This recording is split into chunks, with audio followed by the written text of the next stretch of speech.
some big news coming in. Latest updates from the CWC meeting. Big charge on descending 23 Congress veterans by Rahul Gandhi there. Rahul accuses them of colluding with the BJP here.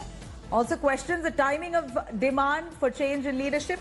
Here's Rahul Gandhi not showing faith in his own members within the party. The latest coming in from the CWC meeting is that Rahul Gandhi there questioning the timing of the letter from 23 descending Congress veterans. In fact, the big charge here is on the dissenting 23 Congress veterans who asked for a change in leadership or an entire organizational overhaul. Rahul Gandhi there suspecting and even saying it at the CWC meet, asking them, in fact, questioning them about the timing of this letter in the first place. In fact, a lot of allegations there going rife.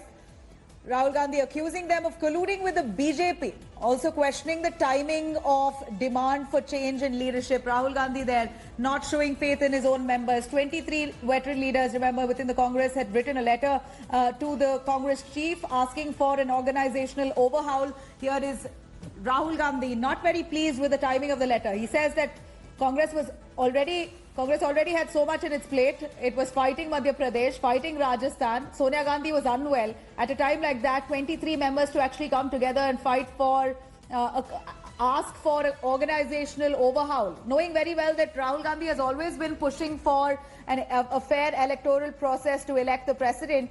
Despite that, 23 members coming forward to send out a letter just shows that they could possibly be in cahoots with the BJP. The timing of the letter is also questioned here. Anand Patel joining us for more details on that. Anand, take us through Rahul Gandhi's suspicion here. He suspects that his own members, 23 of them who've raised their voice asking for an organizational overhaul, could just be colluding with the BJP. This is quite a heavy allegation that Rahul Gandhi makes. Does he not have faith within his own members? Yes. So the entire Gandhi family is very unhappy.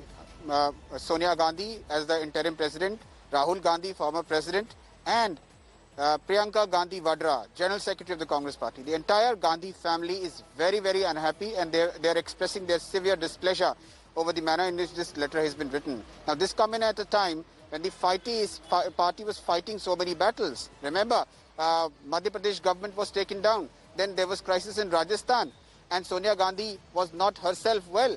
And in the middle of all this, there is this group which comes up with questions about the leadership issue, asking for a full-time president, and saying that the party is not doing well on the ground, despite all the efforts which were being made by Rahul Gandhi and his team to give a befitting fight to the centre on its policies and its failures. So clearly Rahul Gandhi, building upon the question which was raised by General Secretary Organization KC Venugopal, in which he said that why was the letter leaked, if at all the dissenting group had some questions, had some problems, they could have come to the CWC and raised those questions at the right forum. But that didn't happen. So Rahul Gandhi building upon that question, Rahul Gandhi expressed this severe displeasure that these dissenters, perhaps they are colluding with the BJP to divert the nation's attention from the issues and the failures of the centre, and brought the focus on the Congress party and the internal rift. So Rahul Gandhi clearly very unhappy, and in the middle of all this there was a growing chorus, including senior leaders like A.K. Antony, Chief Minister of Rajasthan, Ashok Gehlot, and also Chief Minister of Chhattisgarh, Bhupesh Baghel, urging Rahul Gandhi to take charge of the party if Sonia Gandhi insists on not continuing as the interim president of the Congress party.